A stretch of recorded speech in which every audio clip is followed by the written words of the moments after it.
Good evening. This is the meeting of the regular meeting of the Planning Board of the Village of Dobbs Ferry on Thursday evening, May 2nd, 2019. I'd make a motion to open the meeting. Second. All in favor? Thank you. We have 9 items on our agenda tonight. Busy night here. The first item is to adopt the minutes of the Planning Board meeting of April 4.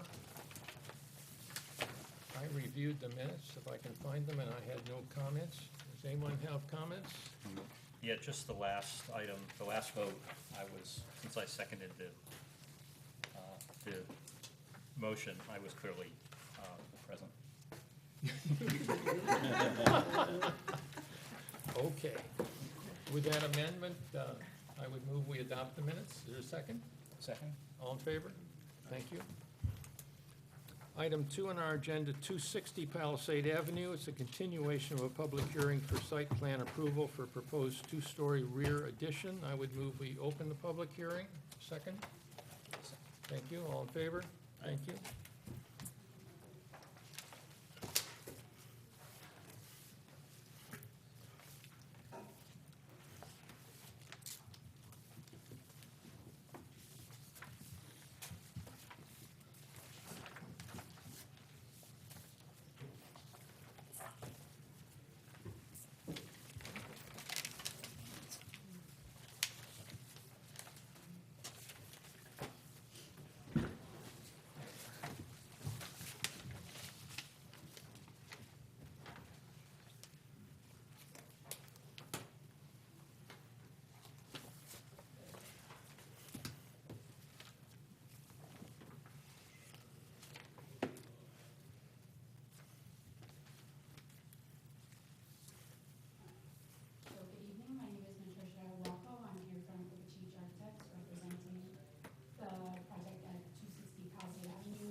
Thank you. George, I can't find in my material the response to your response to their comments. Is everything? Yeah, I spoke to their engineer a few times, as mentioned, and actually we had a very detailed conversation about the drainage between the two properties, because it's a very narrow space, and they've gone below the foundation to make sure water's not getting into the foundation, and speak to that in detail, but they've covered a lot of the issues of going onto people's properties and covering their own, addressing their own potential for water getting into their own buildings, so Good. they've done a complete job. Good. Good. I don't know, any comments from the board? This is a public hearing. I would move we open the public hearing. Second? Second. All in favor? Thank you.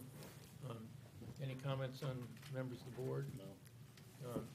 Anyone wish to speak on this? This is 260 Palisade Avenue. Well, if not, I would move that we close the public hearing. Second. Thank you. All in favor? Aye. Thank you very much. We do have a resolution here tonight, which I would offer. Village of Dobbs Ferry Planning Board resolution granting site plan approval for the construction of an addition to an existing single-family house together with the related site work at 260 Palisade Avenue. Whereas Brendan Morrison, owner, has applied for site plan approval to construct an addition to a single-family house at 260 Palisade Avenue and denoted on the tax assessment maps as goes through the description legally. Whereas the following plans and documents were submitted as part of the application and lists all the documents and plans that this board and our consultants have reviewed.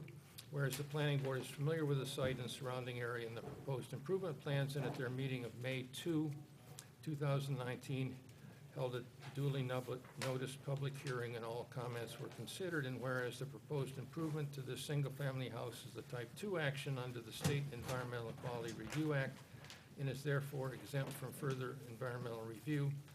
Now, therefore, be it resolved that the Planning Board of the Village of Dobbs Ferry hearing grant site plan approval for the subject application conditioned on the following. 1, all applicable provisions of the village, county, and state regulations shall be met. 2, prior to the issuance of the building permit, all required site plan and village consultant fees shall be paid, and all items in the village consulting engineer's memo dated April 17, 2019 shall be addressed to his satisfaction. The following language shall be added to the plan. Quote, approved subject to all requirements and conditions of a May 2, 2019 resolution of the Planning Board of the Village of Dobbs Ferry, New York. Any change, erasure, modification, revision to this plan, absent reapproval from the Planning Board, shall void this approval. Be it further resolved that this resolution shall have an effective date of May 2, 2019. I would make the motion. Is there a second? All in favor? Thank you very much. Thank you.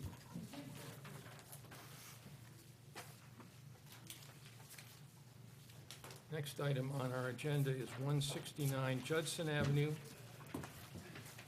Public hearing for site plan approval for proposed one-story rear addition.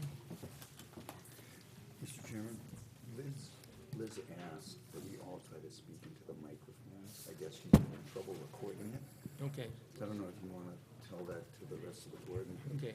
I didn't hear her. I mean, usually she'll tell us that. Oh, really? Okay. Yeah. She came out and told Stevie. Well, that was personal. And that gets you, that's actually, maybe you're right. So I'm gonna do this.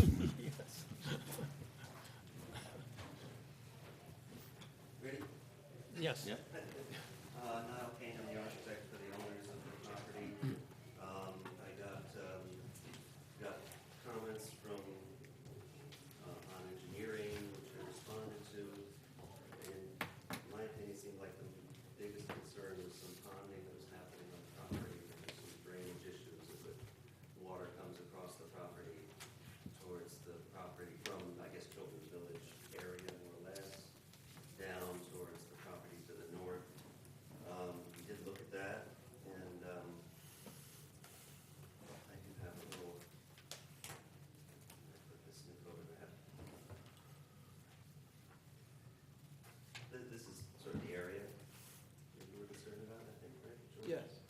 And it does, something that's not quite apparent on the survey is that the property does kind of go back up towards the north, and they have some mulch planting area along that edge, so currently it doesn't appear, the water doesn't flow onto that property, but it does pond here. So we propose a planting area to deal with that. And the other comment you had that seemed particularly pertinent was just that the yard is in terrible shape, so the soil is sort of compacted. We're gonna, the whole yard is gonna be redone and replanted, there's gonna be topsoil put in, so It's really a mess, the neglected. absorptiveness of the property is gonna be enhanced, throughout, as a result of this project, the renovation project. To me, those were the main That's comments, correct. everything else we responded to pretty. Yes. I mean, unless you have any other. No, that was the gist of it, that it's a tricky site. It's basically in a valley, and the addition kind of extends into that valley area, and we asked them to take a closer look at it, to be mindful of it when he goes to build it, to make sure that, no water is going into the new addition, it's going around it, and that all the existing leader drains seem to be plugged up, We were out there on a rainy day and they were just bubbling out. And they were- We had some notes to that effect, showing the meters are all gonna be cleaned out and make sure they're operational and that sort of thing. And in our memo, we suggested it might be a good opportunity to put a rain garden. You know, the rain gardens are a good opportunity to do that, and as Niall said, he's putting one in somewhere to, Well, right here where a lot of that. Ponding Ponding occurs. occurs, and of course it's gonna be leveled and probably was a little, something you don't going really on. want this depression here, obviously, the water just sits there. So maybe he takes some of the material out when he digs the foundation of the new addition, maybe puts it in there, spreads it out, levels it off, does a little bit of, gives a little attention to the drainage. So, and make sure it's not creating any adverse conditions. That's sort of routine, right? Routine, Make yeah. sure that Yep. that doesn't occur in any Yeah. projects. I'd like to speak to that water issue. I actually live on the other side of Judson, down a ways, and I know my neighbors across the street run multiple sump pumps and claim there's an underground stream there. I think there is. And if you go farther down Judson, that stream actually surfaces down near where Rob Lane's house is. So I'm just telling you that may be even more of a water challenge than you appreciate right now. Well, there's an existing basement and there's no water issues at all, and we're not putting in a basin, so we're just putting in a crawl space, so we're not. Just a heads Can't up. imagine you would get any unknown water source just given the building, so. Okay. Interesting.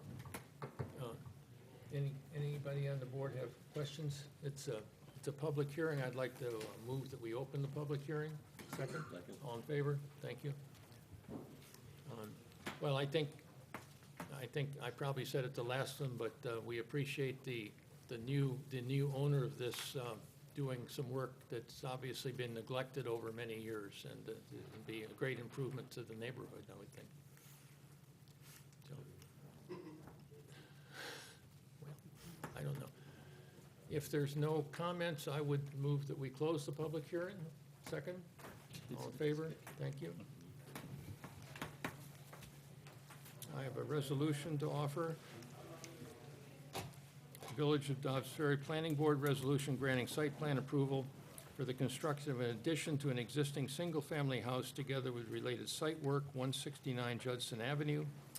Whereas Brian and Kate Pyle, owners, have applied for site plan approval to construct an addition to their single-family house at 169 Judson Avenue, and denoted on the tax assessment maps as gives the section, block, and lot numbers.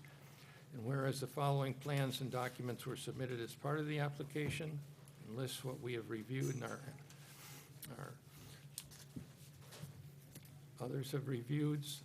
Whereas the planning board is familiar with the site plan and surrounding area, and the proposed improvement plans, and at their meeting of May 2, 2019, held a duly noticed public hearing, and all comments were considered. And whereas the proposed improvement to the single-family house is a Type 2 action under the State Environmental Quality Review Act, and is therefore exempt from further environmental review. Now therefore be it resolved that the planning board of the Village of Dobbs Ferry herein grants site plan approval for the subject application, conditioned on the following. 1, all applicable provisions of the village, county, and state regulations shall be met. 2, prior to the issuance of a building permit, all required site plan and village consultant review fees shall be paid, and all items in the village consulting engineer's memos dated April 9, 2019 shall be addressed to his satisfaction. The following language shall be added to the plan. Approved subject to all requirements and conditions of a May 2, 2019 resolution of the Planning Board of the Village of Dobbs Ferry, New York. Any change, erasure, modification, revision to this plan absent reapproval from the Planning Board shall void this approval. Be it further resolved that this resolution shall have an effective date of May 2, 2019. I would make the motion. Is there a second? Second. All in favor? All right, thank you very much. Thank you now.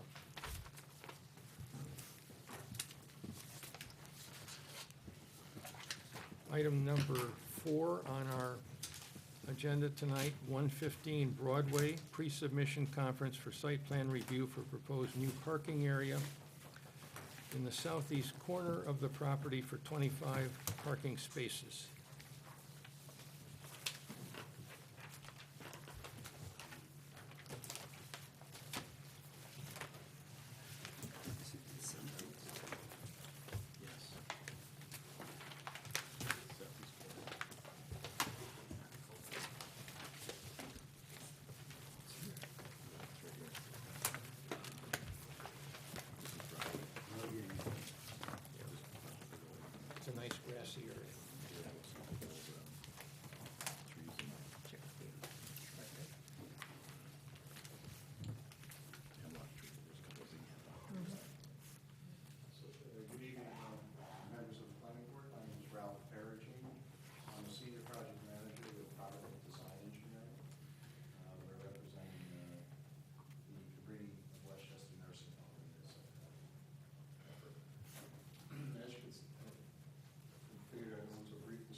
exist 4 parking spaces under the building that project underneath the building at this location.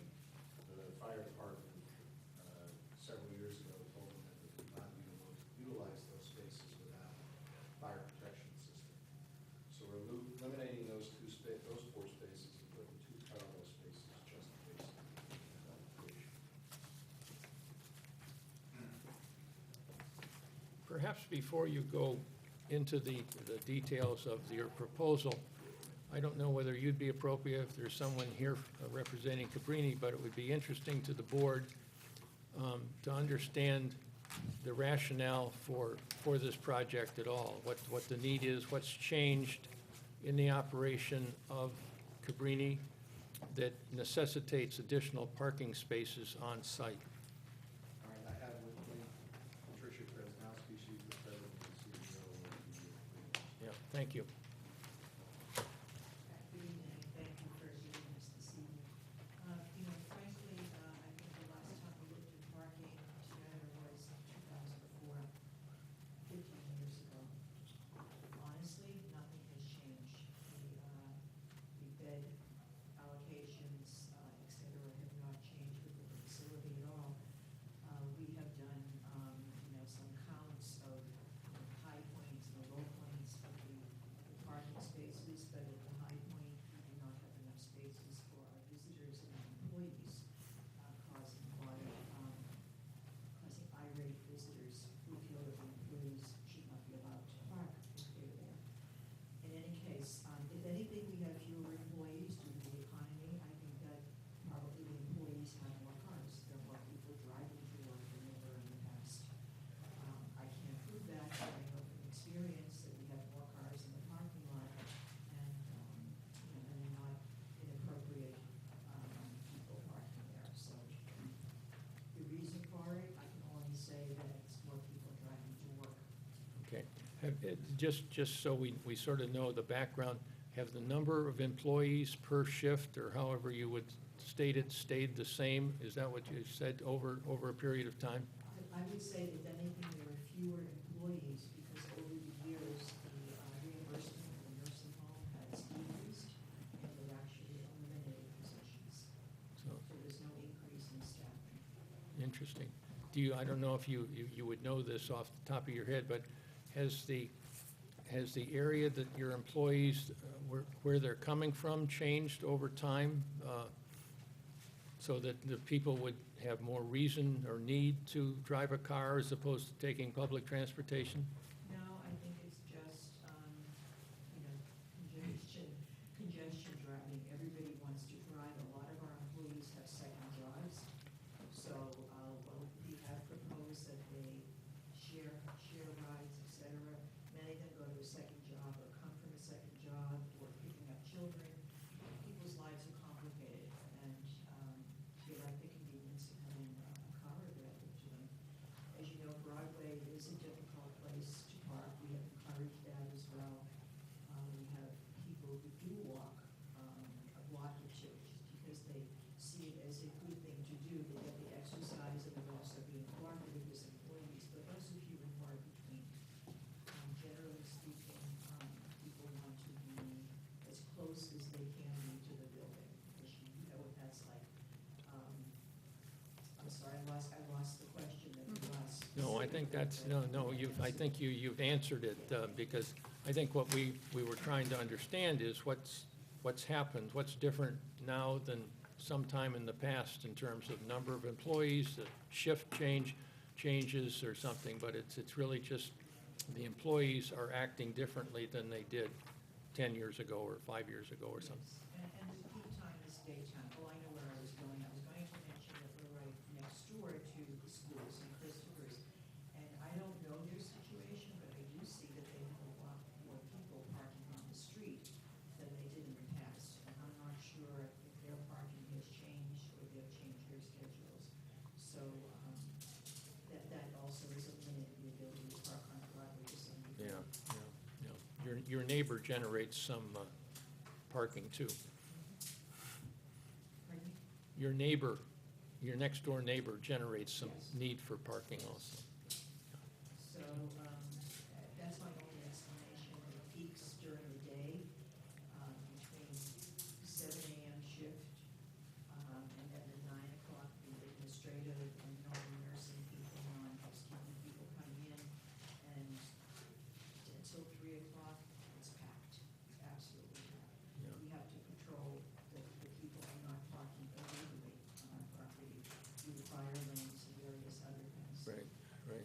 Interesting, okay, thank you.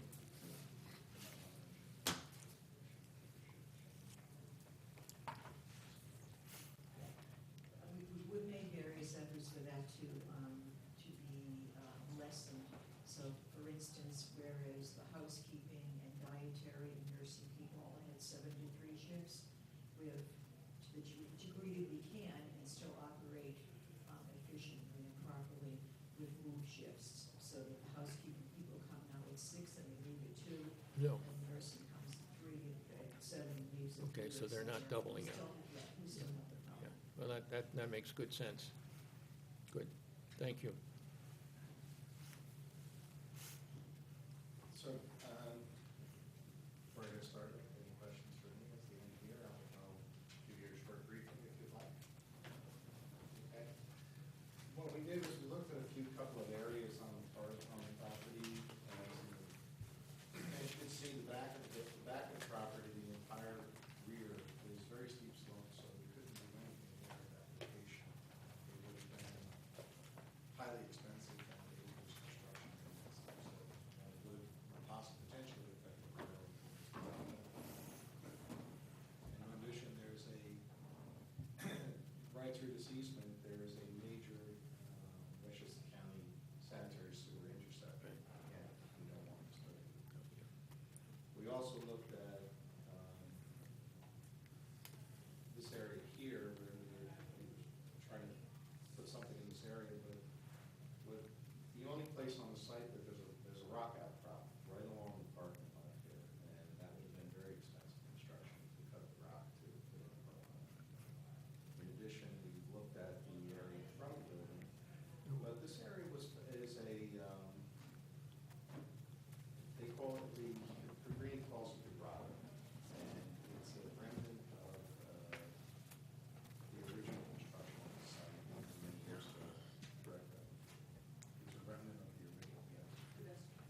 Yeah, and it's something that they really want to keep it for their history.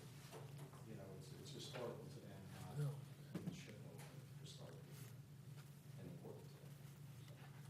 That led us to put the parking lot down in this corner, where that corner is lesser used. It's further from the front of the building, away from the residents, and it doesn't impact the residents. So what we did was we placed the parking in this corner. There's a retaining wall at this location, which the grade on the Broadway side is about 5 foot higher than the grade at the bottom of the retaining wall. And the grade continues to fall down into the low point of this area. So at this point, you're probably 5 to 7 feet below Broadway in the proposed parking lot. So you're significantly lower. And so, and the houses on the opposite side of the street are set up in elevation. Their first floors are something between 10 and 15 feet above Broadway. So when you go out there, you can see that they're setting up, so their first floor and their porches look out above this area. So one of the other things we did was in order to lessen its impact, we kept the light poles in this corner down to 12 feet. Again, to keep it below the impact of those residents across the street.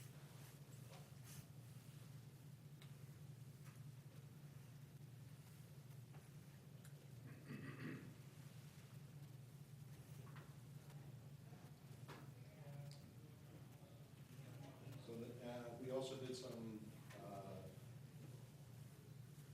perk and pole tests in the area of the parking lot to see the type of nature of the soil. It's sandy soils, and we're putting in an infiltration system to accommodate the full range of design styles in that area.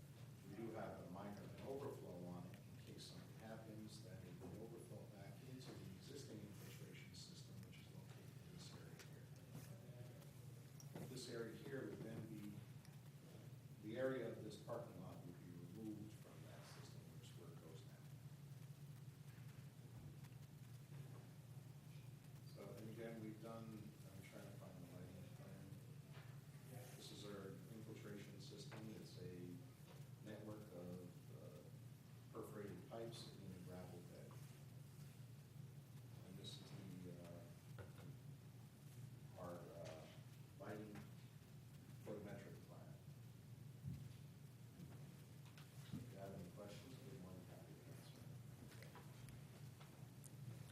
Well, I mean, I understand, you know, I know, I live in that general area, and I know that property, and I know the area that you're proposing. And it's just, it always seems sad to lose some grass where, if you don't need to. As you may know, and I'm sure you know, that Dobbs Ferry is the home and the very proud home of many institutions where they have, whether it's Mercy College with college students both living there and coming in for different classes, and St. Chris and other places. And so we've been very conscious of traffic and parking generated by these people during the time that they're, depending on the type of thing, the flow in and out. And it worked very, very hard with them, and even in one case, put requirements into some improvements that they were doing with respect to the parking involved, that they would, excuse me, they would do some serious work in terms of trying to motivate and educate their employees or students in one case to look at other ways of transportation, whether it's public transportation or joint carpooling or whatever it would be. And we've made that a part of some things that, if an application for something other than parking, but with the related parking to control it. And I think it's something that, as we go forward here, we would like to, and may end up requiring that you do that, have some kind of a program. So, and I think we'll see where we go from here, but I'm just saying that we're very conscious of trying to minimize to the degree we can, while certainly supporting the various institutions that are in our village, who are great neighbors, controlling the traffic and the parking. So, anybody else on the board at this point have? Well, I do have concern about the lighting. I mean, I don't know how close the southern neighbor to your south is, but I know if I was them, I would be very concerned about the lighting. You know, those lights are gonna. Right. Oh, it is, okay. Yeah, but still. Well, it's not somebody's house, they're trying to sleep at night. Well, actually, they have residents though, don't they? Yeah. Oh, Yeah, so, I believe are further away. but I, Residence buildings are over in this area here. you know, I would be a lot more comfortable voting for this from that standpoint if I knew that, you know, these lights are gonna be on all night, right? So, you have a 24-hour operation, yeah. Again, low-level lighting, 12-foot, they're as low as we can go with the illumination levels. And we put house-side shields, so that the few lights that are on this, I believe there's one, I gotta look better, come look over here, because I can't quite see them on the screen. So there's a pole here, here, and here. What we've tried to do is minimize the number of poles along that property. Try to speak in the microphone, please. Oh, sorry. You can carry it. So what we've done is we kept there's one pole at this location here, here, so what we've done is try to keep the minimum number of poles facing the property line, and we've also put a shield on it to prevent light spill in that direction, or minimize light spill in that direction. And again, 12-foot high poles are relatively short when it comes to parking area. The existing parking area lighting, I believe, the rest of the facility is between 15 and 17. That's whatever the code is, 16 feet, I believe. The rest of the site meets the code, we're pretty sure. Okay, George, could you guys put that on your list to review the lighting plan carefully and try and, since it's right on the property line, see what we can do to Yeah, minimize the intrusion onto the adjacent property? yeah, usually we require some type of large buffer for landscaping so that, you know, the trees can grow up in there and help shield the lighting. All right, so the reason why we didn't provide more, we have a 20-foot buffer from the property line in the front and 10-foot on the side yard. One of the reasons why we didn't increase that buffer on the side yard is there's an existing specimen tree at this location. And we didn't want to push the parking lot closer to that tree, and in the end result,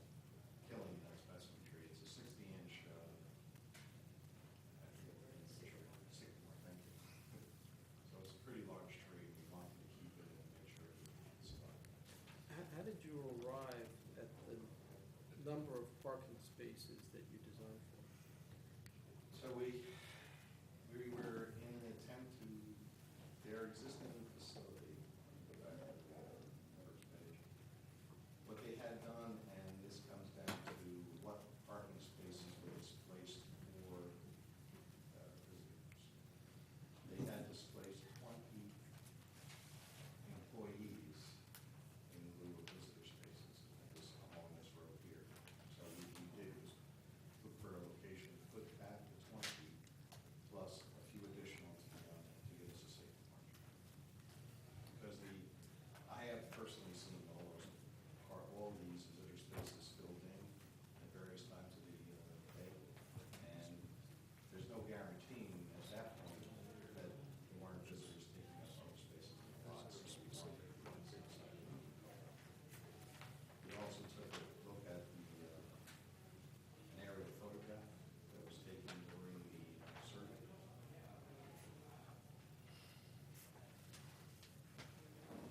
I think this is part of the information we gave you as an aerial photograph of that package.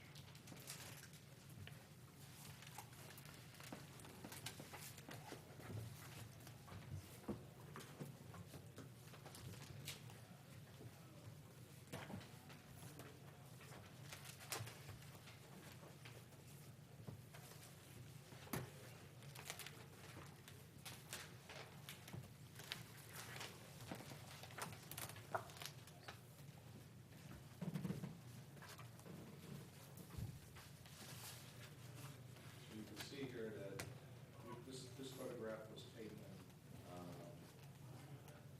it was done as a low-level, this is the New York State GIS aerial website. And what we did was you can see several cars here that were parked, not parked in particular striped spaces. So we went through and counted those, and I believe we came up with approximately 15 or 16 cars that were not in striped spaces on the day of this photograph was taken. And what's the story with on-street? Is parking allowed on this part of Broadway or no? I'm sorry? Yes. In this stretch of Broadway, Yeah, are you allowed to park on, on I've Broadway, gone by there a million times, but I can't remember. I believe If- you park up at this end of Broadway, but I don't remember parking here and here. That's what I mean. I mean, like, more or less corresponding to your frontage. Do you know if there's parking, on-street parking there? There's some, Very limited. very limited. No. There's a bus stop there. Bus stop is in this area, I believe, and then there's some limited parking from here going south and going north, as far as I know, there's no parking. There's some. We can double check. There's some, but not too much. We can double check that. There's maybe 4 spots. Would it be worth it to sort of find out a little bit more about who is parking and whether they would explore other options to getting to work, might save you the cost of making a parking lot? Sorry, would it be worth it, You're speaking to the mic. yeah, would it be worth it just learning a little bit more about who's parking there and whether the options for other means of transportation might be, maybe you could incentivize other, it'd be a lot cheaper than building a parking lot. Do you think that'd be worth it to do some research? My other question is the 2 other specimen trees, I believe they're hemlocks, Where? and that's in that space, right in the center of that. One tree, right at this location right here. This is No. the tree in the middle of the parking lot is a white pine. But in that corner, Down there's a number of very large, there's 2 very large hemlock trees. You know what, they're Are they not on the property?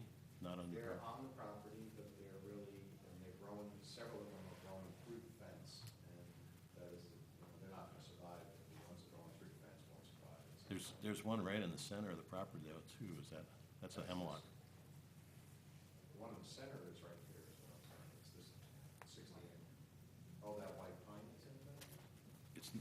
I don't believe it's towards White Pine, but it's huge. It's gotta be 60 feet.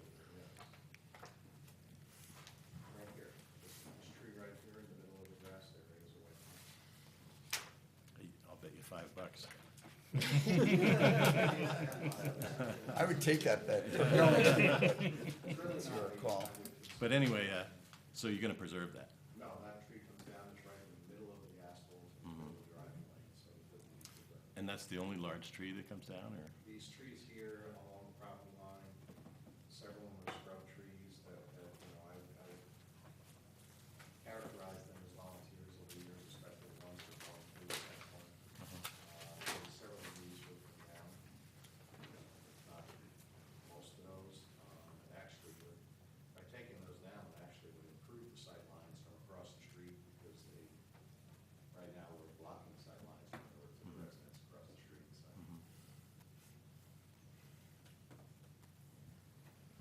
Can you, Sure. Yeah. And you may not remember, but when we did the major renovation in between 2006 and 2009, part of that was to remove all of the parking that up to that time was right in front of the building. On Long-Term Broadway was right there. We took all of that out. right, We put more spaces in the back, but we made that a whole green park there. There's a fish pond, there's pathways, the residents use it, our therapy service uses it, and they take people out to practice their physical therapy. Yeah, it's lovely. So it's really, we added green on the Broadway side there. So, This is the area in question that Pat is referring to right there, was made like a little park for the residents at that time. previously there had been a double roadway, the residents could only sit on the sidewalk in front of the building. We opened that whole thing up so it can be used, and we moved the parking out of there. So I would just ask that you consider that. We also expect the building, that was our record at that time to keep it. Oh, the front of the property looks beautiful. yeah. Yeah, it does. And again, this is why we tried to take the parking lot and move it to a corner which is less used, less visible. By putting it in that area, it took it away from the front of the building, less visible, to not just the residents, but to people looking towards the building as well. Yeah, and I think we understand that and appreciate that. I think the concern, or at least the question is, it's always easier to build more parking and allow it. The greater challenge is to try to find ways to reduce the amount of parking needed. And so maybe we can explore that. I don't know if there's other, Dwight, do you have any comments at this point? No, I do think we need a landscape plan that should come with this application to the next round. Okay, good. Well, I think I would move that we call for a public hearing at our next meeting. Is there a second? Second. All in favor? And I wish you would, and your staff, look at the idea of trying to, instead of just building to house more cars, to find ways to help the staff be more efficient in the way they get there. I know with the different types of staff you have and everything, it's a challenge way beyond parking, but would appreciate that. Thank you. So, This is not listed action, or, no, that's two actions. I'm sorry. It's not an unlisted action. It's not, it's not a type 2 action. The seeker, I just Right. wanted that'll be handled. That'll be done, yeah. I just wanted to check, I didn't want to fall through the cracks. Oh, yeah, no. Okay, so you'll be on the agenda next month with a public hearing. Thank you. The next item on our agenda, item number 5, is 173 Ashford Avenue, pre-submission conference for site plan review for a proposed second-floor addition.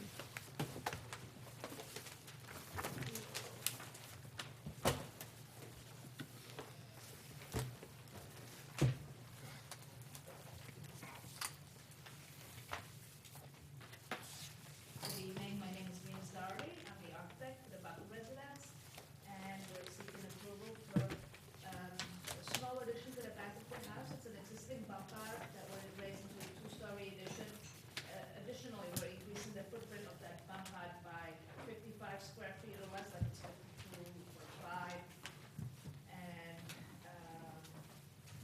first floor will accommodate just relocating the kitchen to the rear of the home so that we have use of the backyard, and service areas are in the center. The second floor has a master bedroom with a master suite. And then that's all.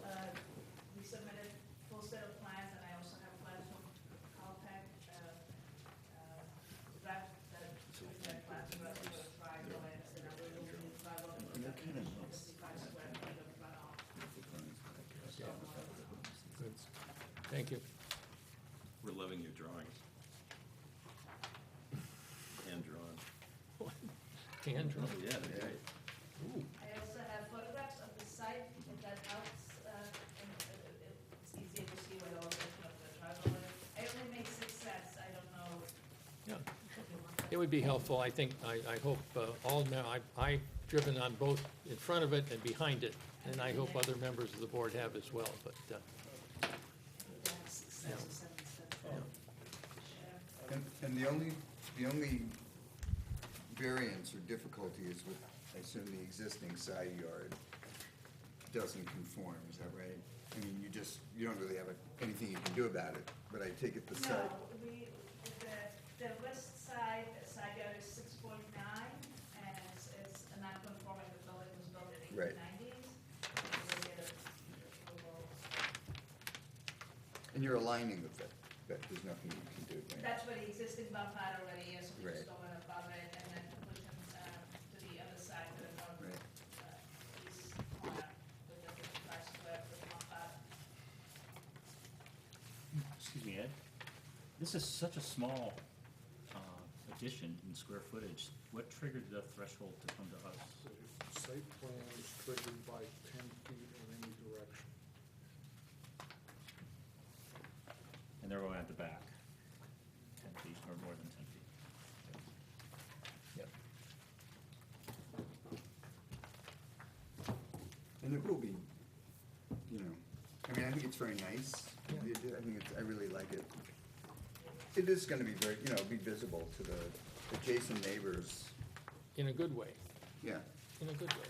Yeah, the existing bump out is, using. No, it's great when houses in the village are renewed and brought up to today's standards. And it's great for the whole neighborhood and the village. That's right. The structure seems so large, but in reality, the footprint is so small, it's really difficult, Right. it's not small kitchens, and when I go to extremely large kitchen, but a more suitable kitchen for today's young families. Yeah. Well, the nice thing about this area is that it goes through to the next street so that you can have a garage in the back and really live out the back of the house. You're not living on Ashford Avenue, you're living on Virginia, basically. It's correct, and the property slopes away, so we really have some nice, really play area at the Yeah, back. yeah, that's great. Any other comments? Otherwise, I would move that we have a public hearing at our next meeting. Second? All in favor? Thank you. Thank you. We'll see you, and the village engineer will have comments prepared between now and then. And so you can respond to those before the meeting. Okay, thank you. Oh, my God.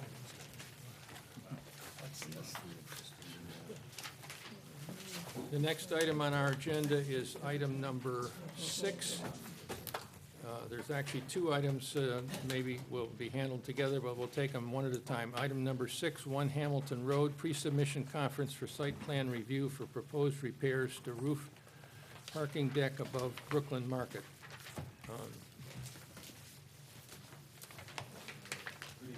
David Hendry, James Fonzini, Hospital and Hendry. We represent the applicant, your town square Regency. With me tonight, the applicant, Joanna Rotunde, senior manager for Regency, as well as their consultants and engineers. If it's okay with you, can you flip and do 7 first? Sure. Okay, which is the retaining wall. All right, just for the record, though, item number 7 is also 1 Hamilton Avenue. It's a pre-submission conference for site plan review for proposed repairs to a retaining wall located behind the iPic Theater, just so the record is straight for the minutes. Thank you very much. I assume that most of you are familiar with that retaining wall. It's not a retaining wall at the side of the stairs. It's one that is well over your head, made of very large precast blocks with probably each two-dimensional basis half the size of one of these panels, but are incapable of being picked up other than by machine. Over the period of time since Regency bought the property, there's been monitoring that wall. They'll have their consultant engineers speak to. It has showed Boeing that it requires some prompt remediation work while they proceed down the path for the rest of their site plan approval or amend their site plan to do a replacement. But right now, they're in here asking to proceed promptly with some remediation work in their submitted plans. Some comments were received from the consulting engineers, George Palmer of J&J Hahn Engineering. And if I could come up and just give to you, there's written responses from copies for everyone. Oh, good, thank you. I got it. I don't know. And there's also I can plans take, let me we'll take, submit, not yet signed until we know it's approved and ready to proceed with the remediation work, which will pass up to you, but I'm gonna have that presented by the engineers to prepare them. I think at this point, it would make sense that, you know, this was done with wall monitoring to give you a little context on how we got where we are today and why we're making this application, and that'll be by John Feeney, and then we'll have, either Mr. Chabra or Mr. Caliendo of Desmond, the engineers who prepared the plans, actually run you through his plan for presentation.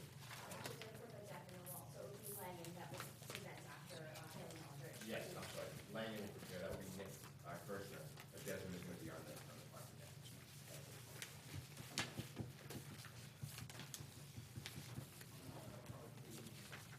actually,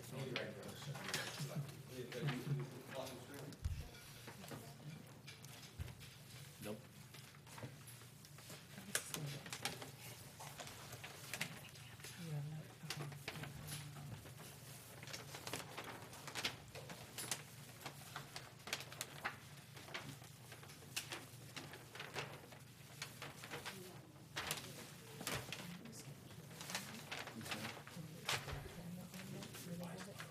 Thank you. The cameras, the cameras there.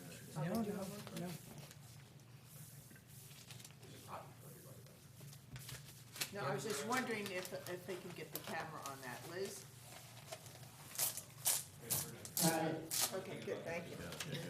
I am gonna work with Broadway, actually, for the recommended thing, Commissioner, Senior Project Manager, Lang Engineering. Kelly Alford will speak momentarily. Lang will just give a quick comment.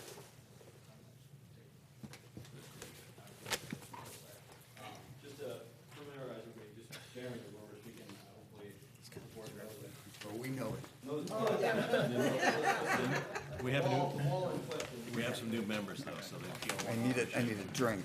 Well, yeah, that's I didn't bring any for that. But specifically, down there, we pretty much know the Silver Town Plaza.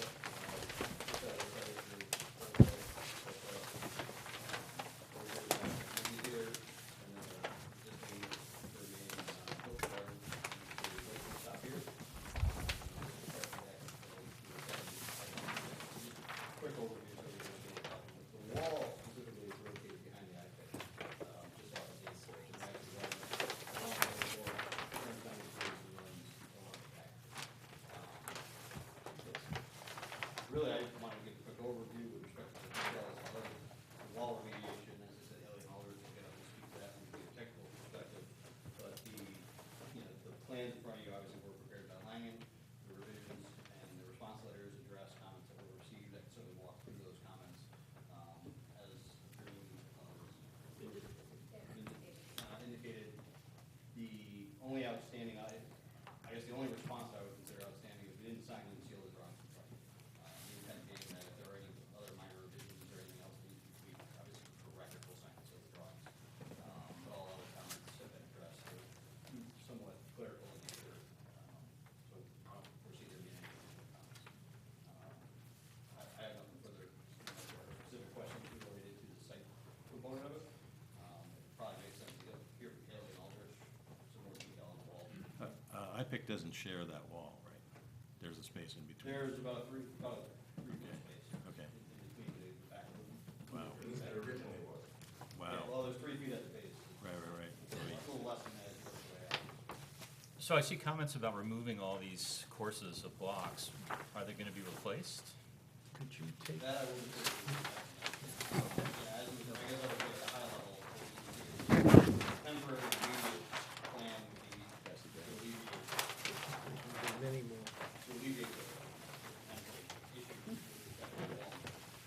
As far as the solution, I think we indicated very quick.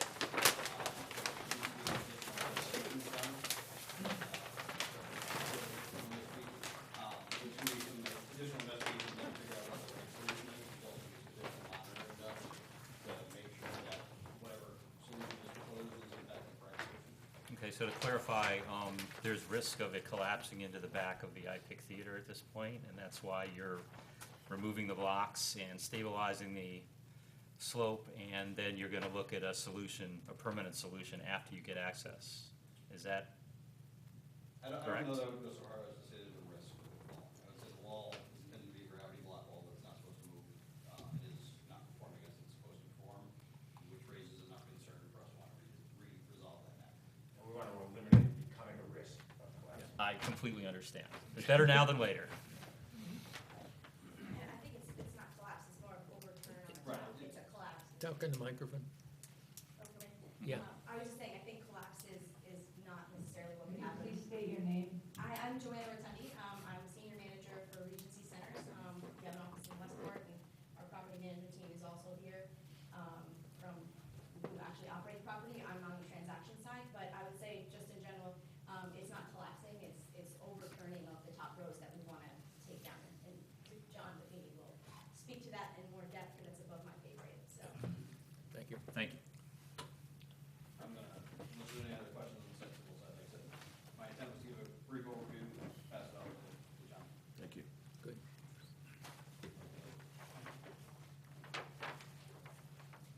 Hi, my name is John DeFinney. I'm with Haley and Aldrich. I'm a principal.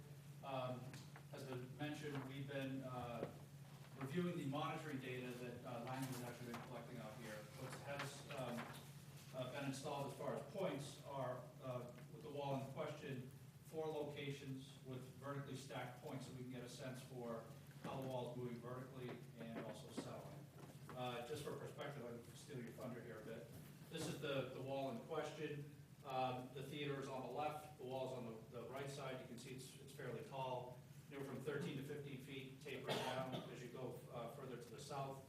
So for example, we'll be monitoring at the top of the wall, several blocks down, and there are reasons for that just based on the geometry that had been prepared in the initial design drawings, and then one at the bottom of the wall. And the monitoring's been going on since about the spring, about 1 year ago. At the very beginning, there wasn't too much movement, but as everybody knows, it's been a very wet last pretty much a year. Right. And as soon as we started to get those heavy rains last summer, that's when you saw the uptick in the movement.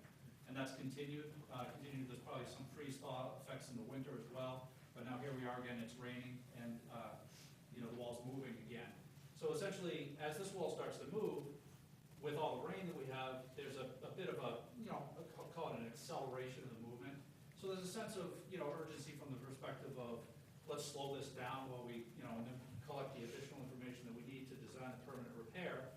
And that's why we came up with the fix of removing partial height of the wall and sloping the ground back behind it. At the time that we do this, we'll get some information on the soil conditions so that we can then figure out, okay, what's the best course of action moving forward.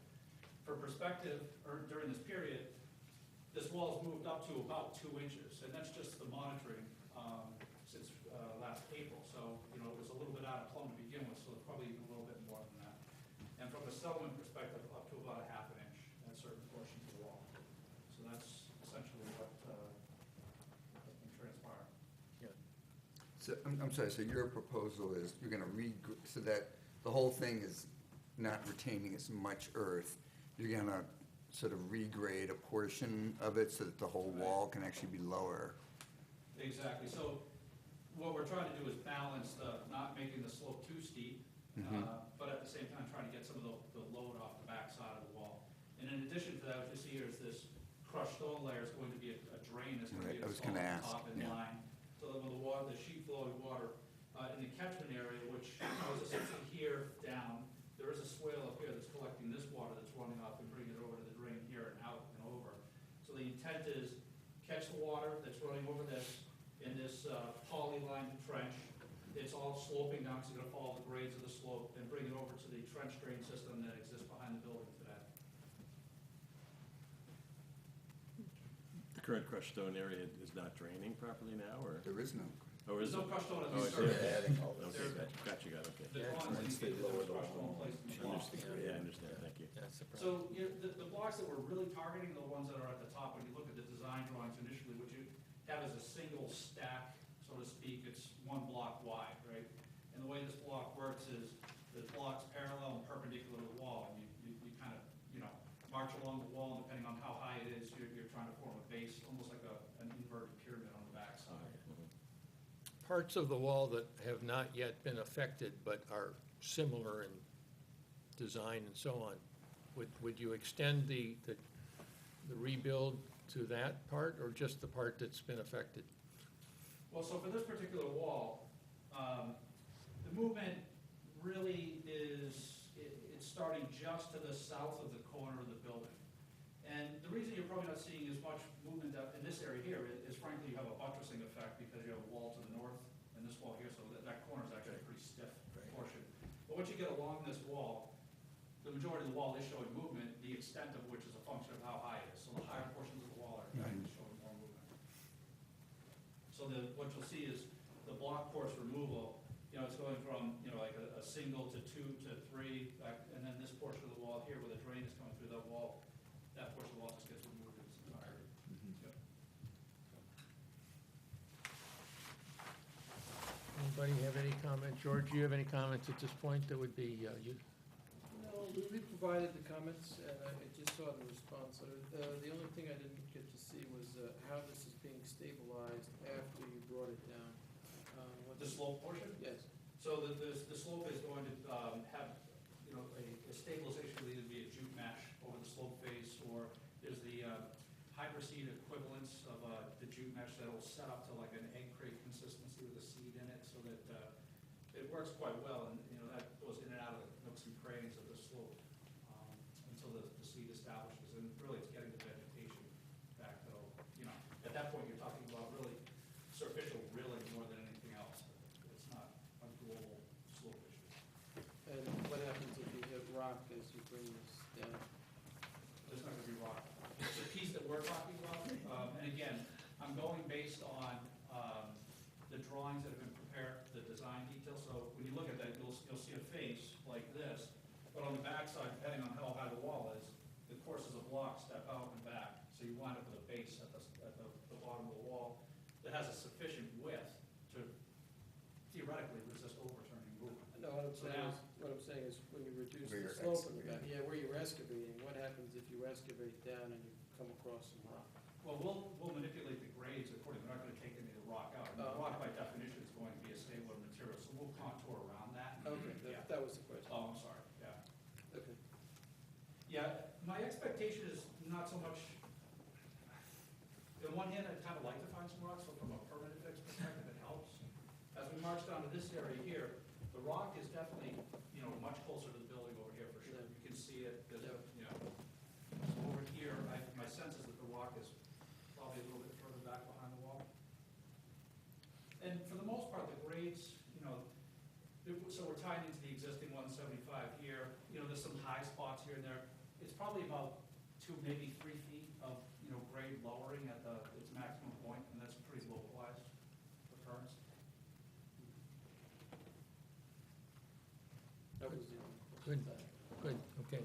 Any other comments at this point? I would move that we have a public hearing at our next meeting? Yes, I think we wanted to do this in 2 steps. okay. One, be able to get onto the site now, and basically repair subject to getting a building permit from the building inspector. So we prepared a resolution for possible action tonight. We're calling it a, what do we call it? intervention. We debated what to call it, but I think in the end, we didn't want to call it a waiver because we're not waiving site, we're not recommending a waiver. We think they have to come back with the full and final solution for the wall. But we called it a continuation resolution. And so I put a copy out for everybody. The copies you got say waiver on it, we decided that that was not appropriate and changed it to a continuation. Anybody have a Yeah, copy? it's a continuation of the site plan review. Right. And that would enable them to take certain steps as conditions in the resolution. That would enable them to meet them early enough to get something with the building No. inspector post haste. Yeah. Right. Okay, for the final. Then, yes, when we get your plan for the final wall, whatever that program is, and we'll be looking at a landscape plan to go with that to make sure that we're keeping the site into an attractive. Well, I would undoubtedly move what you just said, but it would be helpful if you have it on paper, that would be even better. So, Mr. Chairman, I believe the important thing is to allow them to do exploratory work while they do this temporary change and fix, to come back with a more concise and detailed plan for site plan review amendment. Good, thank you. At the same time, we'll continue all the monthly monitoring, so we'll relook at that necessary. Good. Then, thank you. I would make the following motion. Resolution of the Planning Board, Village of Dobbs Ferry, granting a waiver of site plan review. Continuation. Continuation. Continuation. Well, mine says waiver, but that's all right. I was crossed off. It was on the It's other one. crossed off. There were two of them, one of them was corrected. Okay, well, It's like magic, wherever you see the word. all right. All right. A continuation, whatever. Whereas Regency Centers LP has applied for approval to construct a temporary wall repair at 1 Hamilton Avenue, also shown on tax maps of the Village of Dobbs Ferry as Section 3.180, Block 157, Lot 911. And whereas the applicant submission includes a site plan and site plan application which notes that the wall repair will be addressed immediately upon approval. And whereas the matter was directed by the building inspector to the Village of Dobbs Ferry Planning Board for review and consideration. And whereas the planning board has reviewed the plans submitted by the applicant. And whereas the planning board has inspected the property, is familiar with the nature of the site, the surrounding area, and the proposed improvement plan. And now therefore be it resolved that the planning board of the Village of Dobbs Ferry herein waives the requirement for site plan approval for the subject application, noting that the technical and engineering issues, including drainage and erosion control, can be addressed together with the building permit review. And said waiver conditioned on the following: 1, all applicable provisions of the village, county, and state regulations shall be met. 2, prior to the issuance of a building permit, all required site plan and village consultants review fees shall be paid in all items in the village. Consulting engineer's memo dated April 30 shall be addressed to his satisfaction. 3, the applicant will return to the planning board in a timely manner and provide plans for a permanent wall repair. 4, the applicant's engineer shall provide certification to the building department that the temporary work is complete. The following language shall be added to the plan. Approved subject to all requirements, conditions of a May 2nd, 2019 resolution of the planning board of the Village of Dobbs Ferry, New York. Any change, erasure, modification, or revision of this plan absent reapproval from the planning board shall void this approval. Be it further resolved, this resolution shall have an effective date of May 2, 2019. I would make the motion. Is there a second? Mr. Chairman, where you mentioned the word waiver, you used the word continuation, is that correct? Yeah? Yeah, we'll fix it up afterwards, but also there's no, the paragraph 5 should come out because there aren't going to be, we're not approving a plan tonight. No. So we'll fix this in accordance with how it was discussed. Okay. But you've gotten most of it. Yes. Oh, thank you. All right. Yeah. I make the motion second. All in favor? Thank you. Thank you very much. Now, let's look back to Yes. 6, parking deck, and for preliminary presentation, my desk, is it going to be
There was also one concentrated leak in the middle of the deck to the low area below. So, with our inspection and our experience, we found that the concrete shouldn't be deteriorating this quickly after 2 years. So we were asked to, put back, repair package together to repair this, new waterproofing in conjunction with this. We're gonna add new drainage because we did find ponding on that top deck. So, you know, it's also became a safety factor over time. Concrete was deteriorating at a rapid pace. And, this is not something that should happen after 2 years on a new system like this. And we submitted the plan, the building department, we submitted signed and sealed drawings, and, we were asked to come to the planning board meeting obviously to explain, because the idea is we're gonna remove the lightweight concrete and go back with a normal weight concrete, which is more advantageous to this type of weather in the Northeast. That's why we're going back with that. And just in addition to some comments that we had before, the concrete was actually tested after we closed and, or while we were closing, and it took us about 12 weeks, so we didn't find out that the actual concrete was not up to industry standards, so that's why we have this new plan, which, for you, I understand that we haven't received comments on that yet, but the actual structural engineers that have been hired by, or employed by Judson, have stamped this to show that the structural load can bear this new concrete mixture that we're going to be applying. So I think that was a contention previously, that I know that we sealed it, and it should be. Just for the record, is the roof deck parking safe now for usage? Yes. It is safe to use. If it wasn't, we would, I would assume No, so. if we had an immediate concern, believe me, we would tell them so. But it is deteriorating, and we don't want to see people tripping on the concrete. So does the scope of the project include removing all the entire deck and replacing? The tops.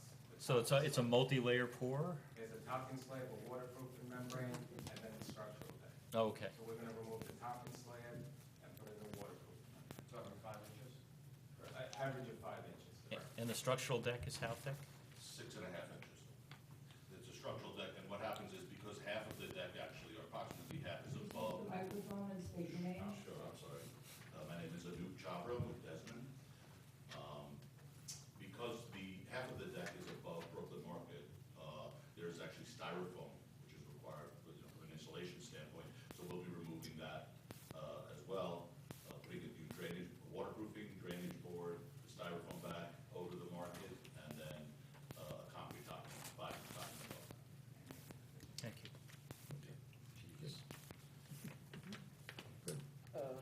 How do you intend to remove that top layer? What's the process that you can do to do that? Shipping counters. We have it in our specifications for 15-pound shipping counters. They'll be removing the top deck.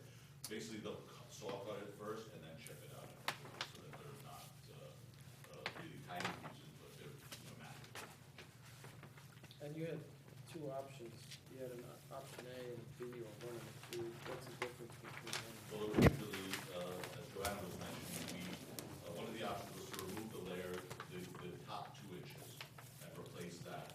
After we did the cores, because we did what they call a petrographic analysis, and it takes quite a bit of time, we got the results, and the quality of the concrete is so poor that it wouldn't make any sense, in our opinion, to pour new concrete over deteriorated concrete, or something that will deteriorate in the future. So we're taking it down to, we're removing the entire 5 inches, and then coming back with another 5 inches. So option one that was on the plan is probably not.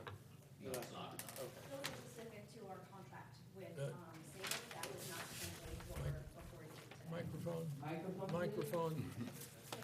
Sorry, that was just specific to the contract we had with Sabre, but currently that is not in the plans. But because of the petrographic test results that we received after closing, it doesn't have to be the standard to have that concrete still there. And also, I mean, if I could just add one comment about timing, we had expected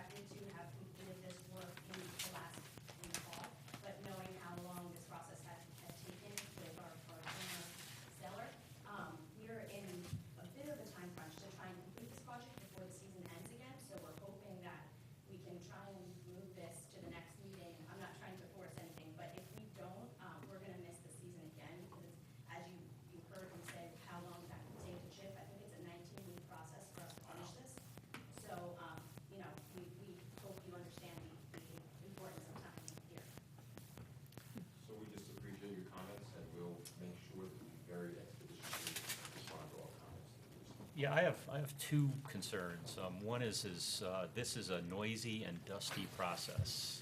So I think that we would like to see, make sure that a noise and dust abatement plan is in place. Absolutely. We've, in our specifications, we specified that it has to be done in a manner that doesn't, to provide minimal disturbance. What they'll do when they are saw cutting and chipping is they water the deck down so there isn't as much dust. And they, remove the materials on a daily basis. Nothing's left on the site. We don't want there to be any items of any safety issues. So I think we're addressing it again. It's sort of a means and methods that we will move forward, but there is a plan in place. Thank you. And one more comment, I just wanted to mention about your history and why we hired them.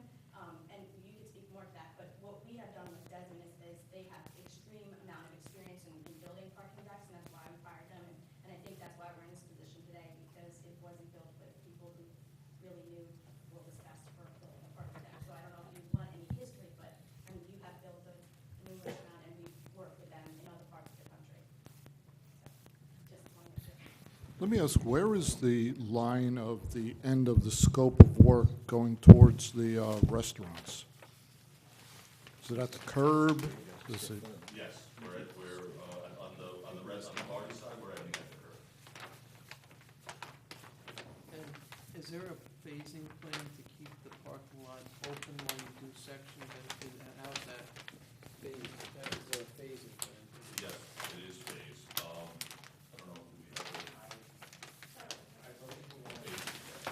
We have Oh, submitted. yes, it's, and, Michael, yeah, oh, sorry. So, yeah, the phasing plan was supposed to be 50% at a time, because we know we have tenants, and we also have, forgive me if I'm saying this out of term, we have a plan for our tenants potentially valet parking, that we're gonna implement to keep them in business. We obviously have to keep our tenants at a high standard, so, I think it's 50%, and we also are implementing valet parking. And the contractor will have all the barricades up and Oh. delineate. Yeah. He'll have the areas to keep it safe from the cars and people.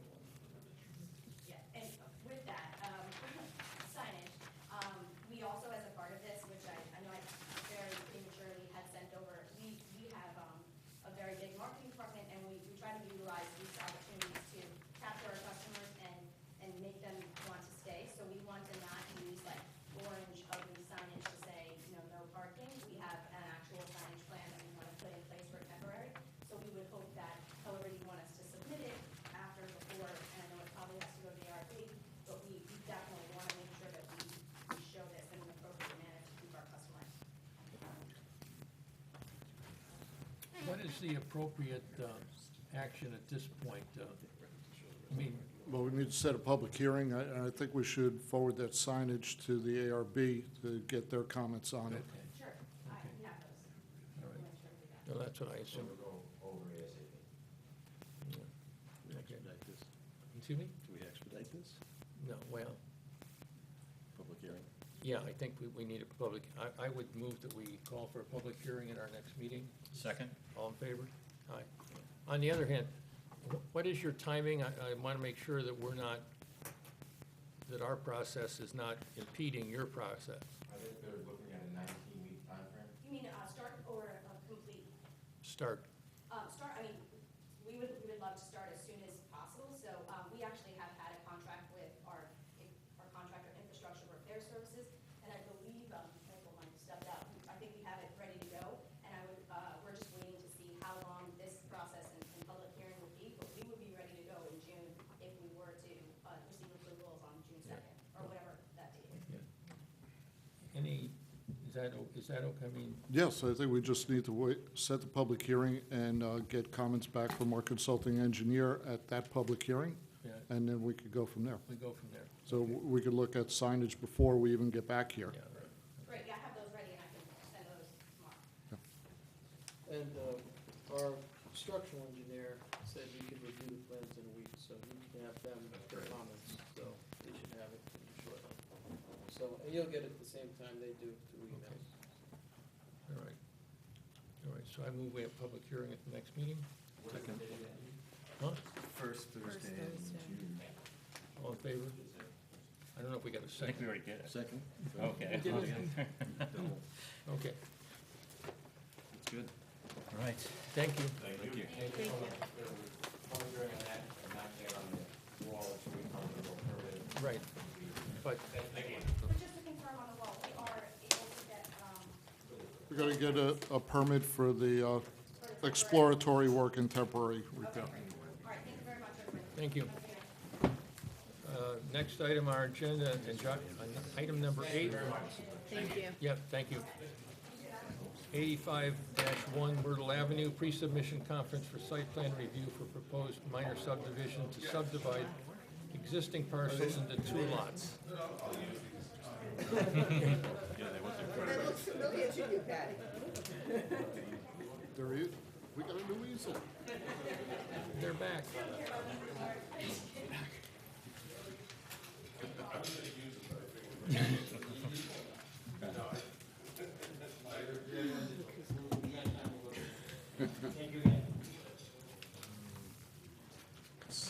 June 6th.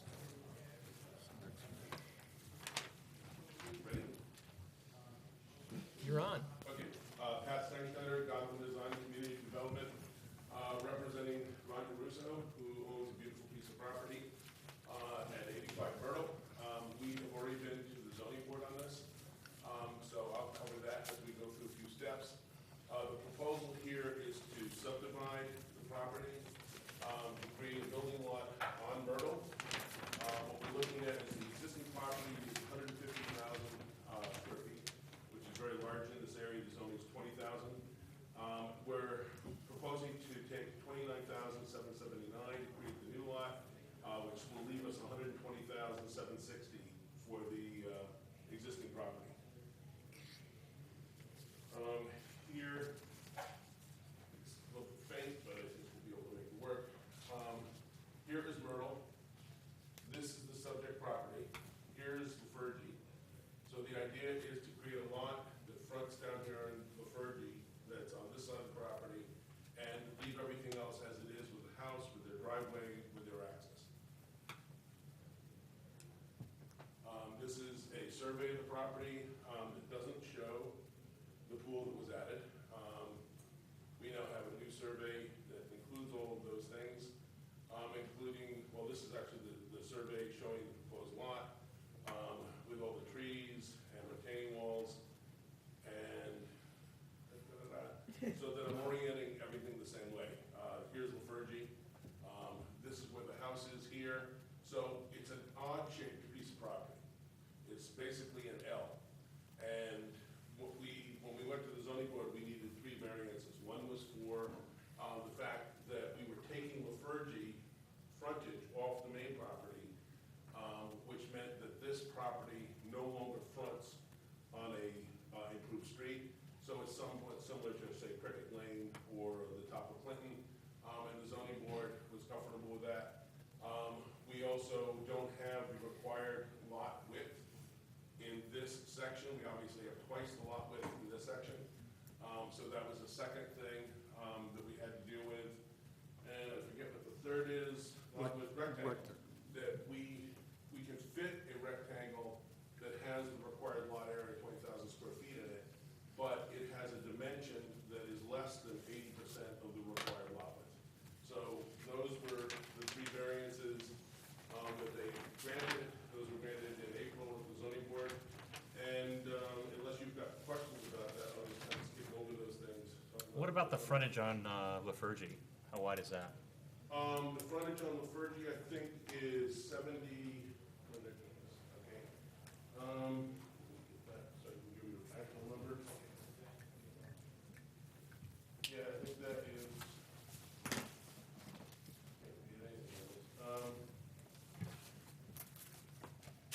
It's hard to read on the drawing. You guys might have it. But it's greater than the 25-foot minimum? Yes. Oh, yeah, it's 50.59 plus another section, 6.6. So it's basically like 57 feet. Thank you. So it'd be like double a flag, but, yeah, it's one of those interesting things in the code. You have to have certain frontage, except you have a flag, but we're not doing a flag, so we don't have to use that.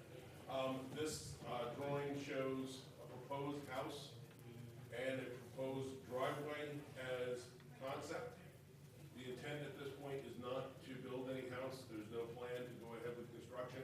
But we understand whenever we're creating a lot in Dobbs Ferry, we have to proof it out and show how it would work and make sure, for example, that the driveway is not too steep and we have safe access and that the house would be able to fit well on the property. I have some slides in a minute that I'll show of the neighboring properties, but we're sitting back significantly further than the neighbors to the left and right, making use of the existing topography so that it kind of sets in, follows the hillside stepping up. The cars would be under the house in a garage in the basement level. There'll be a set of stairs that takes you up to the first floor, second floor, and you'd actually, a portion of the second floor would actually be walkout onto the site. So you'd make use of that, so it would look like it built into the hillside. And then you get a very nice yard that's off this side of the house, which I think could make it quite special. That's just showing that this parcel relative to parcel A. That's showing it a little bit larger scale. I don't know if you have any concerns about the driveway, any of that stuff. I think that was already kind of talked about when we went to the ZBA, so I don't know if it's something that's still. You're not proposing a specific residence now, so. No, we're not. But it's good to know that we have a flat area here at the bottom to merge out onto the Fergie. We don't exceed, I think we have one little section here where it's 12% coming around here, but the area in front of the house is relatively flat. It's a little bit less than 3%. So all of those things work well. Yeah, I'm going to do that little thing again so that we orient it. This is the steep slopes analysis of the site. And we had the surveyor pick up at all of the slopes between 15 and 25, then over 25. We also had them pick up slopes that were over 35%. Because one of the conditions in the code is that you're supposed to try and avoid building on any 35% slopes or greater that are larger than, I think, 1,500 square feet. So we had them calculate with the size. This is an area that's steeper than 35, which is actually the retaining wall is. This is an area that's steeper that we're not touching. So we're basically fitting in with that, but this is less than the required, the lot that would trigger that as being a specific concern. With the steep slopes deducted, we still have a 26,913 square foot lot. So I think we're in good shape with that. This is all in the drawings, in case you were wondering. One thing I should point out, though, is that when we got the variance for the reduced lot width, what we also showed was this house fits with full compliance with side yard setbacks that meet the requirements. So we're not saying this is narrow, we're going to have less of a side yard. In terms of relative to neighbors, it would be as big of a side yard as you get if this was a wider piece of property. But you're not proposing anything. I'm not, but still, I know that that's a concern that you have, so I want to make sure it's covered. This is kind of an interesting thing about this, just, this property used to be a whole bunch of lots. It was subdivided, I think, in 1959. It's interesting, when you look it up, they're all still 85. And basically, what this is showing, this is kind of the area. Here's the property, here's the parcel that will become parcel A, which is where the existing house is. Here's parcel B, which is the parcel that fronts down on the Fergie. And the service to this lot is via this driveway, which also gives the access for all of these lots, even though they have frontage on Myrtle. So it's a kind of cute setup. There are some questions I have, but I think it's before, well, it wouldn't have been before Ed's time, Ed Blockett, but probably before Steve's mine. These are the original piers for the original house. So you understand this must have been some pretty spectacular estate. This is that driveway coming up. This is the house, which I would argue is maybe the nicest house in Dobbs Ferry. This is the garage off to the side. It's connected. And then we're going down the road again. And this one at the end, this used to be the coach house for the estate. It's kind of interesting. It's quirky. It's got cool things. But these are the houses that when they looked at this house, they said, let's do this, and this, and this, and this. So I think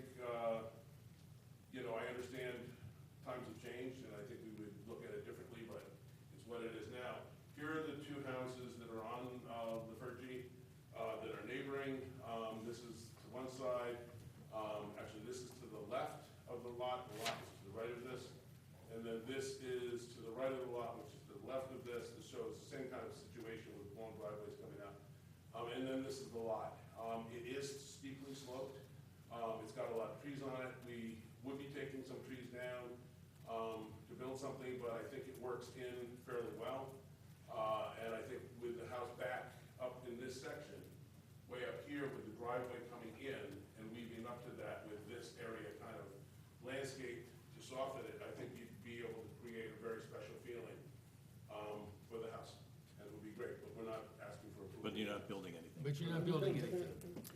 Like, if you're gonna give a subdivision, you'd like to know that something nice could go there. How are the utilities handled for the existing house? Are there gonna be easement issues? We're not touching anything with the existing house. Well, with the, you know, the gravity feed to the nearest sewer, for example, would be down to Lafergie, right? Right through the proposed house location. Sewer, Yeah. hi, I'm Ron Russo. And this is by my- Myrtle. The sewer actually goes out to Myrtle Avenue. Yeah. The only issue I would have is with the electrical Can you state utilities. your name? Ron Russo, 85 Myrtle. Stop surrendering. The sewer goes out towards Myrtle Avenue, actually. The water comes out to Lafergie, and the electric, there are telephone poles that go out to Lafergie. Those would be the only two issues that would have to be addressed. Again, if a house were to be built there. The rationale for doing this, just so I'm clear, is that I've been trying to sell my property for the last year. It's been impossible. The prices have already been reduced 40%. Can't do it. My feeling is that reducing the size of the property into two parcels and having two parcels enables me to sell the house at a lower price, which might be achievable, given the property tax issues that we have in Salt. And that having the additional piece where I never wanted to build on it. I don't want necessarily for it to be built in the long run, but I want to have the option to do it. And I would probably give the person who bought my house the right of first refusal to basically purchase this piece or not. Yeah. That was the idea. Good. Thank you. So would utility easements be required to do this subdivision? We should show where the easements would be for the water line and for the electric. We can add that. Would they have to be part of this process then? And I think we need to look at an access easement too, because on the existing house, we've lost the frontage, and all of those houses, as Patty stated, come in through a private road which travel over other people's properties. So you should get an easement from your neighbors. That already exists. Okay, could you show that to us? Sure. And then we would see where the existing utilities go over. Yeah. Yeah, we're not changing anything with the way that other thing works, but it'd be good to Mr. see. Stein, step up to the podium so we can see you. Sorry. The concept here is we're not changing anything with that, but it would be good to have, it's been hard to find the information, so this way we can get it all clear so that everybody knows it's part of the record. That makes sense. Yeah, it was hard to find any easements for the subdivision, so if we can get some on record now, Yeah. it'd be a good thing. So the ZBA gave you a variance on a subdivision which is not yet subdivided? No, they gave us the three variances that we would need to be permitted to subdivide the property. You know, it would be a mistake, I think, if they would not grant the variances, it would be a mistake to create the lot. So you're just checking, you were checking to see if they would do it? Yeah. Yeah, we went through and we got, you know, they actually issued the variance themselves. That's a matter of record, and I think this is gonna need a public hearing. So that would be the next step, and we've obviously got the instructions already to add those easements and get that information so that the board would have it. Good. All right. I would I would move that we call for a public hearing at our next meeting. Is there a second? Second? All in favor? Just one Yes. quick comment. This is basically a two-lot subdivision. So the subdivision plat should show the both parcels and any easements or any utilities and stuff related to both parcels. Correct. And That's the way it's supposed to work. a site plan with the neighboring houses, so you can see how close they are. We can add that. Okay, Yeah, I mean, the two that are on either side. correct. Yeah. Okay. Goodbye. Well, not quite by. Oh, But done with that. done with that. The last item on our agenda is 100 Main Street.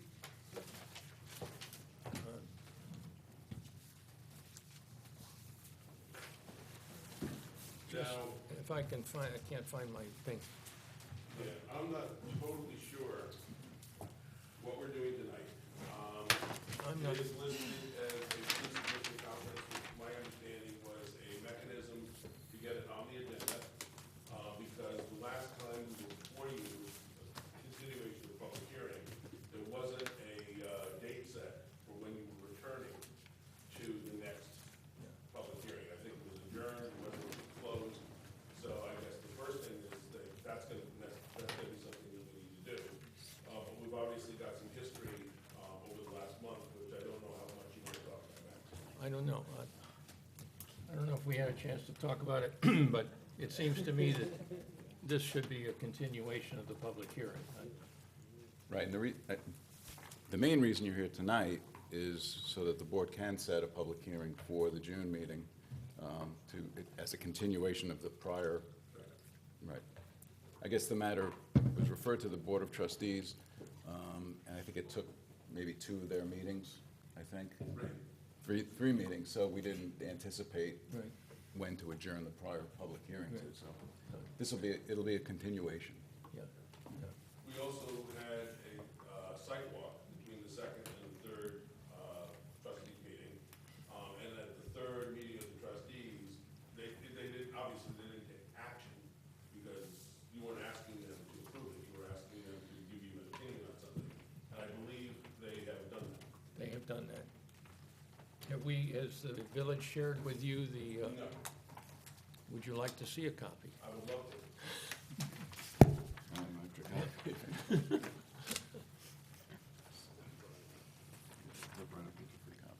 I'm wondering if it's worth, is it worth reading that into the record? I don't know. Should we read that into the record and, for our record? I mean, You don't have to read it into the record, you can just acknowledge receipt, and what it is, it's a memorandum from my firm, McCarthy Fingar, from Lori Lee Dixon, who's the attorney who sits with the Board of Trustees. And it's a memorandum to the planning board regarding the Board of Trustees' recommendations on 100 Main Street, and it's based upon that site walk that was referenced. that's good. Thank you. Yep. And many of you were at the sidewalk, so I guess one of the questions that we would have is, was there anything that came out of the discussions that you had with the trustees that you would like us perhaps to take a look at or give consideration? It's in there? Yeah, well, I don't know. I mean, I did read that memo, because you sent it around by email. I don't remember. I mean, the one thing that, well, there are 2 things that I would say. One of them came out in the sort of sidebar discussions that I had with some of the members of the Board of Trustees, and that was the desire for there to be, in addition to the setback along Main Street, for there to be some kind of break in the massing at the proposed 4th floor along Elm Street. Right. So I guess, and we can call for a public hearing, I guess, if that's an iteration of what you're gonna present at the next public hearing, we will not have seen it before the public hearing, right? Well, no, we would submit it. Okay. So we would work very So- diligently over the next week, and we would make a submission. Right. I forget, do we get any grace period with continued things? Do we have to have it in next Thursday, or do we? No, you gotta get it in before the packets go out. Okay, great. So that gives us some time. I mean, that was the only thing I mean, that's one thing, was that there was this desire for the fourth floor massing to change as it turns the corner. That was one thing. That comment is in here. Okay. It's Okay, in- and then, it's in there. And they want to move back on the setback, they want to move, they suggested moving back a little bit further in the middle section, and I think you heard that. Well, I mean, I want to be careful with certain things, because people come to a sidewalk, they say you can do this. Now, this was at the board meeting, I'm thinking what was said at the board meeting. Well, one of the trustees actually said he had no problem with us moving the back wall back very close to the garage. But the reality is, we have to have sufficient space for parking, for that to work. So I don't know that, we'll take a look if it makes any sense to enlarge. I think they're talking about the setbacks on the top, there's a bump out. Well, the setback on the Elm Street, oh, No, right. On Main. in the front. Elm It's Street, exceeded Just the bump out, just move- setback limit, yeah. right, we showed a 8.5-foot setback in the middle, and then a 14.5-foot Yeah. setback on the sides. Try 7. And we were told that the code mandates that it be 10 foot. So we'll pull everything forward, so that we're closer to Main Street. But I mean, if you're not gonna be able to have a bump that makes sense, then you eliminate the bump. So what we'll do is we'll move the 8.5 back to 10, and then carry the 10 straight across. And then the other thing that sort of came through correspondence was, and as you know, there's a work on doing a kind of aqueduct downtown historic district. And there's some correspondence we received that was showing old photographs of the building on Main Street. And so I think part of your presentation at the public hearing should also be how, to what extent you're gonna try to recapture whatever historic, whether it's the old fenestration or something that reflects whatever that building was, and it's, to the extent that you can do it. Has there been any representation made by anyone at this point in time that that is a historic structure? Just so that I'm understanding, Well, again, I don't want to go down the rabbit hole that we went down with the barn of like, well, what is historic versus what is the community value and so on. I'm just saying, there are people who are really interested in, whether it's officially historic, whatever that means, and I don't really know. I would just advise you, to the extent that you can, look at those old photographs and have them inform whatever your remake is of the whole structure, would be welcome. You're thinking about the main building? Yeah. Really? There've been a series of photographs that have been submitted, but I can't remember who the author was of the correspondence. I It don't doesn't know. matter, but there are some old photographs, and I think that's a discussion for the HRB. it is. But I'm just telling you that if you want, if we're gonna have this public hearing, and we all would like it to go as smoothly as possible, that would be a good thing to talk about, or to say that you're prepared to address. well, we're prepared to address anything that's a sincere request. The challenge I have is with the word sincere, because I think there are things that have been said about this project that have been more obstructionist than it has been trying to find a good, not this. We don't have to go there. No, I've said what, because I could see us going in a direction to do that, and then running, just like we did last time, into the wall of an architectural review board who says, we don't like what you're trying to do, making this look like an old building. So, if there's a concern and an interest that this board has, that they would be making a recommendation, if we were to do it, that this is one of the reasons we'd be recommending this for approval, we would certainly do that. no, I mean, I think as Steve said, it's not our bailiwick. Not our job. Not our job. Not our job. But I would, in the interest of, consider it then friendly advice. Well, I then, mean, you Okay. understand that Whether this building is under a microscope, you must know that by now, so people are really concerned about a good building here, so whatever effort you can do in making it a pleasing so many, you know what I mean? We're just, We're trying to help you.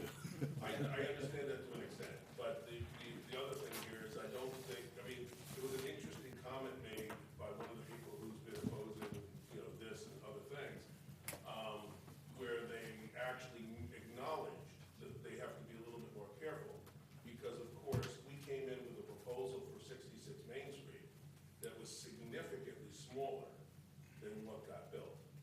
And what ended up making it get larger and bulkier was the efforts of people who were having to move it from this and cut it back from that. So, for example, we're talking about right now, there's a concern, well, let's get rid of this because that's only 8.5 feet back. But of course, that helps break down mass. So when this comes across, it will be more massive looking than what we've got. So you would need a variance for that then? No. No, you have this board and the board of trustees both have the ability to say this is what we want and to approve it. If we're cutting this back so that this top floor recedes, I think we're already saying we're not trying to make something that looks like it's a historic continuation of the original structure. This is what that would look like if this was a building that was built in 1912, when the building was built and then they stepped it and they stepped back. You'd have consistent windows, you'd have repeat of elements, you'd have massing that looked very simple and clean.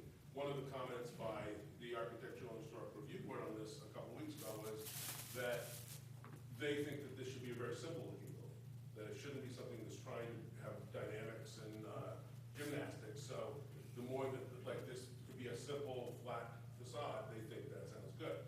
We will look at this and we can probably come in with two options and say, here's one way we can do it, here's another way. I think if we cut this at this point and carry that line around and this recedes back, I think what the top wants to be, that is a much different kind of architecture. It wants to be glass, it wants to be something that looks nothing like the base. The base that's here, and if you think of the penthouses that have been done in Lower Manhattan, where the top two floors get built on top. The idea they're very distinct and separate. So, Will you have had a chance to go to the AHRB before you come here for the public hearing? the chance of willingness is probably the issue. I mean, what I don't want to do is get to where we were last time. I don't want to have it be where we're going back and forth between two boards with two different ideas, and there's no way out for us to do it, because if we comply with this one, we're not complying with that one. What I would rather is that, there's already been a comment this evening that certain things are not this board's responsibility.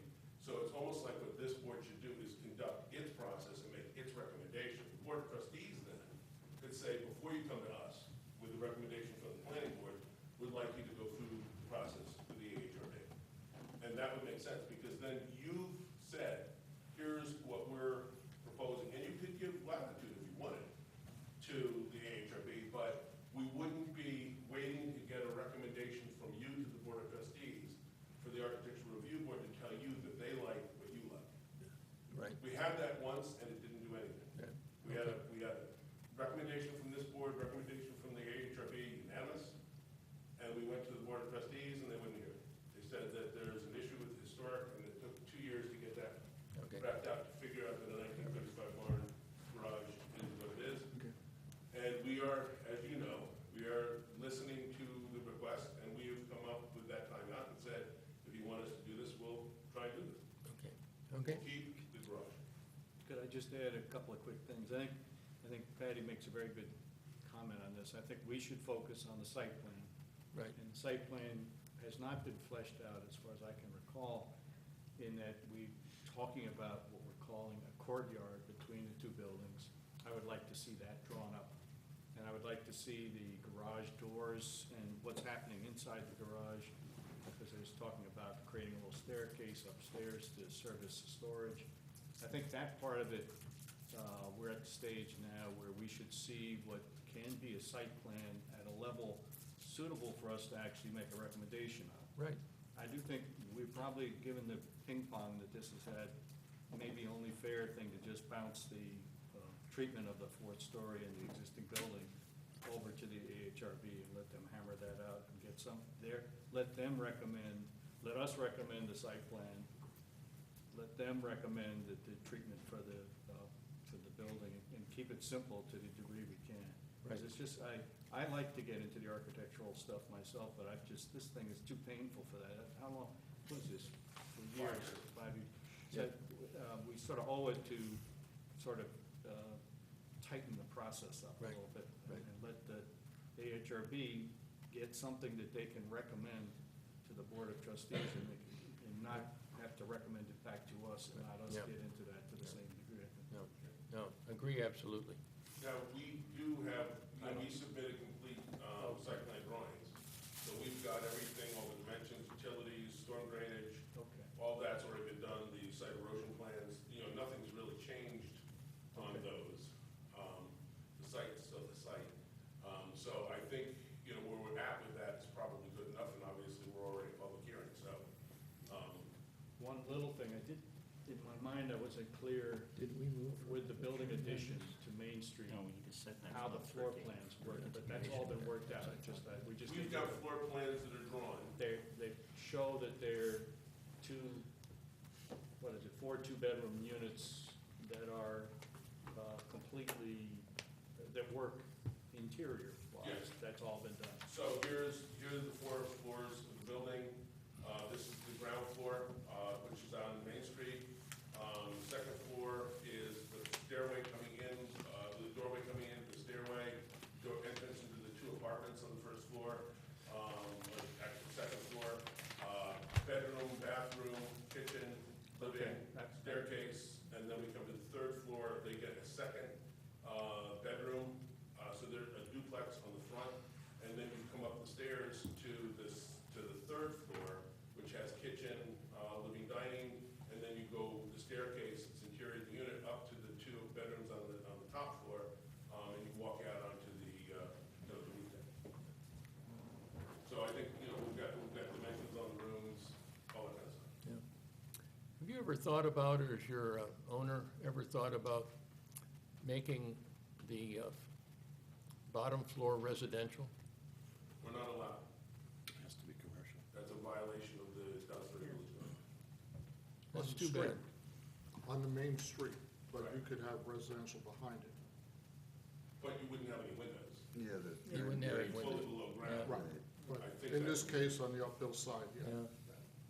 That's too bad, because we've got a lot of empty buildings, and I think converting some of them to residential would remind me something of Irvington that's got housing spotted throughout. We do too, to a large We do, degree. and I thought what the committee, I forget who chaired that, land use, I can speak to. That was me. Land use committee, I thought came to a very good balance on that, which was, instead of having the original B zone, which was everything, we broke it into DT, DG, Yeah. So you've got, from the library up, Right. you have to do a non-residential use of the front facing the street. Yeah. Below that, you can be residential, which is, in a way, it's a bit like Irvington. Yeah. There's some residential above it now too, by the shoe repair place, there's residential and so on. Yeah, some of those, Historic. The Tartagliano's house. Yeah, it just struck me as a way to get more people living in the downtown and to break up, fill up the empty buildings. It's retail is not working real well right now.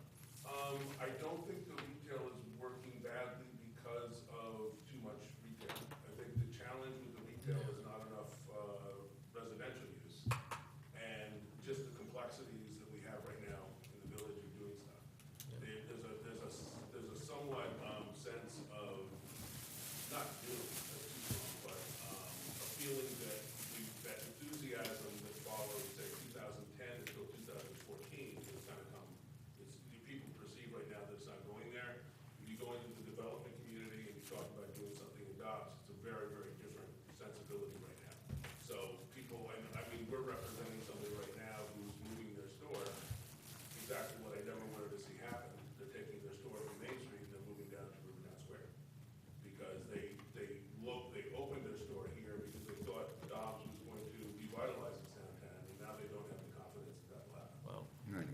interesting. So do we have to call for a public hearing actually for Yeah. this at the next meeting? Yes, You just, you have to say. Or, you're oh, continuing can the we public vote to hearing. continue? continue the public hearing. Second? Second, third. All in favor? I do want to introduce Michael Lang, who was here to say, well, he's not the guy who's doing Woodstock. I already asked him that. But he is, he's looking to be before you at the next meeting and come in with a project on Devo, which I think will be interesting. It might actually be what Alan's always looked for, is a very little section of San Francisco with 3 small town houses that we got. That's great. I'm not gonna live that one down for a long time. I second the ending of the meeting. The intent. All in favor, say aye. Aye.